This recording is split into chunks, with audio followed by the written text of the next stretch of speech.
Hello সবাইকে, নতুন একটা মিনি ব্লগে তোমাদের জানাই স্বাগত। আশা করি তোমরা সবাই ভালো আছো, সুস্থ আছো। তোমাদের ভালোবাসায় আমি অনেক ভালো আছি। আজকে যেদিনকে ভিডিওটা করছি সেদিন কিন্তু শ্রাবণ মাসের প্রথম সোমবার। আর আজকে কিন্তু যখন ভিডিওটা করছি তখন ছিল সকালবেলা। আমি তোমাদেরকে আগের ভিডিওতেই দেখিয়েছি আমি কিন্তু সবুজ চুড়ি পরেছি। তোমরা জানিও তো কারা কারা সবুজ চুড়ি পরেছো, আর তোমরা কি মাহাত্ম্য জেনেই পরেছো সবুজ চুড়ি।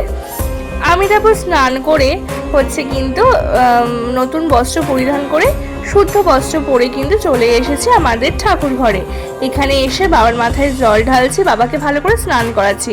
তার আগে কিন্তু ঘি আর মধু বাবাকে ভালো করে মাখিয়ে নিয়েছি। এখন বাবার মাথায় জল ঢালবো, আর প্রত্যেকটা দেবদেবীকে আমাদের ঘরে যতগুলো ঠাকুর আছে তাদেরকে সুন্দর করে সাজিয়ে দেব। পুরাণ মতে বিষের তীব্রতা হ্রাস করার জন্য স্বর্গের দেবতারা শিবের মাথায় গঙ্গা জল ঢালতে থাকেন। সেই কারণে শ্রাবণ মাসে শিবের মাথায় গঙ্গা জল প্রদান করা হয়, আর তাতেই নাকি মহাদেবের আশীর্বাদ প্রাপ্ত করেন ভক্তরা। শোনা যায় মাতা পার্বতীও নাকি এই মাসকে শ্রাবণ মাসকেই কিন্তু বেছে নিয়েছিলেন মহাদেবের উপাসনা করার জন্য। তাছাড়া ভক্তরা এই মাসে কিন্তু প্রতিটা সোমবার কিন্তু বাবার মাথায় উপবাস করে কিন্তু জল ঢালে। আর এখন দেখো আমি শাড়ি পরে কিন্তু যাচ্ছি আমাদের বাড়ির পাশে একটা শিবধামে জল ঢালতে। শিবধামটা তোমাদেরকে দেখিয়ে দিলাম। এখানে কিন্তু শিবলিঙ্গ রয়েছে আর শিব ঠাকুরের অনেকগুলো ফটো রয়েছে। আর দেখো আমি প্রথমেই ঠাকুরের পছন্দের মালা পরিয়ে দিলাম, আর ভালো করে ঠাকুরকে অনেকগুলো ফুল দিয়ে ভালো করে সাজিয়ে দিলাম।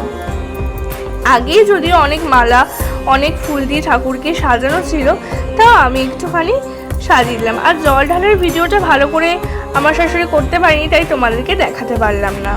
তারপরে কিন্তু যখন আমি জল ঢালা হয়ে গেছে তখন কিন্তু এই প্রসাদগুলো আমি একটু খেয়ে নিলাম, ফলাহার যেটাকে বলতে পারো। সারাদিন সেরকম কোনো অসুবিধা হয়নি, কিন্তু বিকেলের দিকে শরীরটা একটু খারাপ লাগছিল, একটু মাথা যন্ত্রণা করছিল। চা খেয়ে নিয়েছি, ঠিক লাগছিল তারপরে। আর এই যে রাতে দেখো এখন সাবু খেয়ে নেব। সাবুটা কিন্তু মনি বানিয়ে দিয়েছে।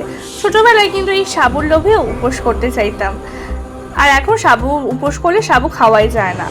তারপরে কিন্তু এই পানীয়টা খেয়ে নিলাম। এই পানীয়টা কিন্তু উপোস করলে আমরা প্রত্যেকেই আমাদের বাড়িতে খেয়ে থাকি।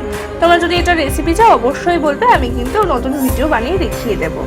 আর তারপর মহাভারত দেখে নিলাম। আর তোমরা দেখে বলো তো মহাভারতের এরা কারা, যদি জানো অবশ্যই কমেন্টে জানিও। দেখা হচ্ছে নেক্সট ভিডিওতে। বাই।